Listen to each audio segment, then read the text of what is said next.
So let's now we have installed a Jupyter notebook. How we can install a Jupyter notebook? We can use a Python -m, and the pip is a utility to install any modules in a Python and install and Jupyter notebook. And if I want to upgrade any package, so I can use a pip install -upgrade pip. Suppose if I want to upgrade your Jupyter notebook, so I need to use a after install. I need to write here -upgrade pip. Okay, so now already in my operating system, pip has been installed. That was the reason I did not install here. But if you want to install any ipython or Jupyter notebook, so these are the default IDE. Okay, it's your personal choice. Would you like here? This is a default here. This is a default IDE, and here ipython IDE, and let me open one IDE, that is I like Jupyter notebook. We have a spider or something, but right today I will let you know how to install spider later. So let me open a Jupyter. How I can open Jupyter IDE using a Jupyter space notebook.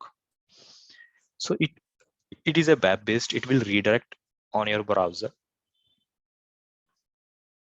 So suppose if sometime it's taking a time, so you can press escape. So it will quickly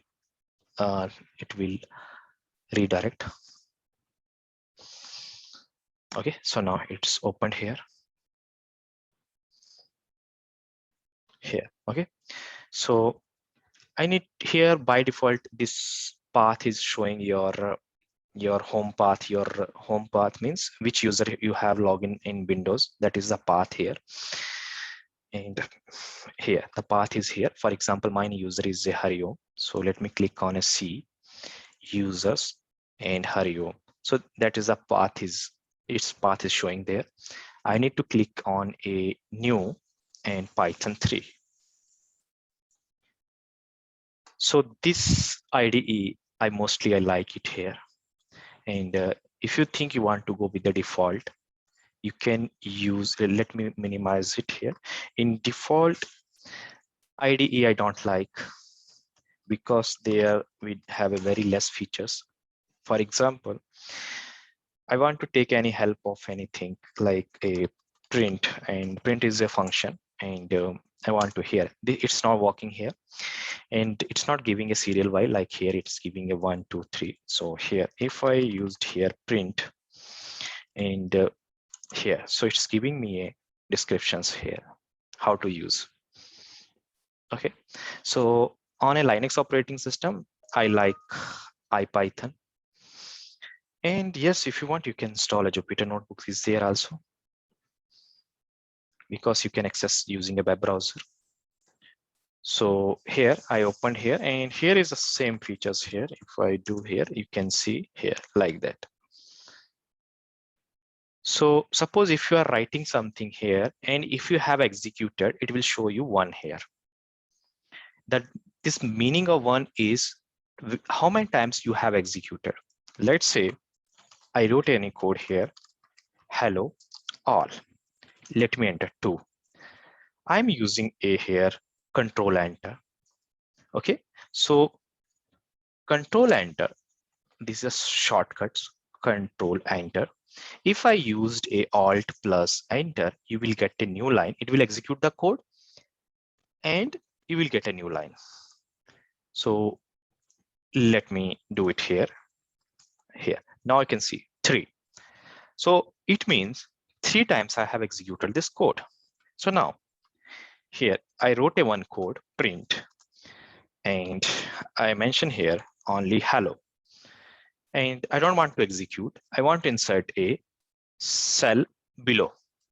So you can see, you can understand, nothing is there means it was not executed. It is not executed. Okay, and here it is executed 3 times. That was the reason it's showing. And if you want to learn more shortcuts, If you want to run all the code, then you can use here cell run all. What it will do, it will run every code here. Now 4, 5, 4 and 5. Now it doesn't make a sense. It is a 5 times. This code run 4 times and it came as a 5. Okay, so 4 and 5. So this is a how many times it's executed. So is a 4 time it's executed, 5th. Here it is came as a 6 or 7th. So it doesn't make. So here I'm executing here 6. Now I'm executing here 7, 6 and 7.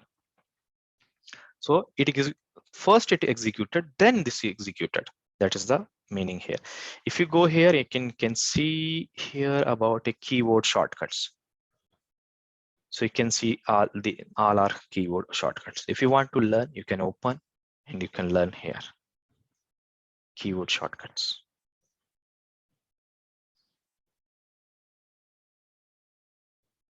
So here, Control Enter, run selected cells, Alt Enter, run cells and insert below. So these are the some features we can use here in Jupyter Notebook. Okay. And if you want to comment anything here, suppose here, let me insert, I'm here and above, I inserted one row here. Let me make a hash. So let's say we are learning what is variable. We will learn what is a variable. So I will make as a markdown and let me use a control enter. So here, so it came as a, okay, what is variable? So these are the features here. You can use it. It's for here interpreter. Okay, so here we will learn first line by line code, and then you can put this all this source code in one file, in a notepad file, and you can execute it. And if I want to change here, just click on here, double click, and let me make a question mark. Let me execute it again. So these are the some rules, thumb rules that we need to make sure.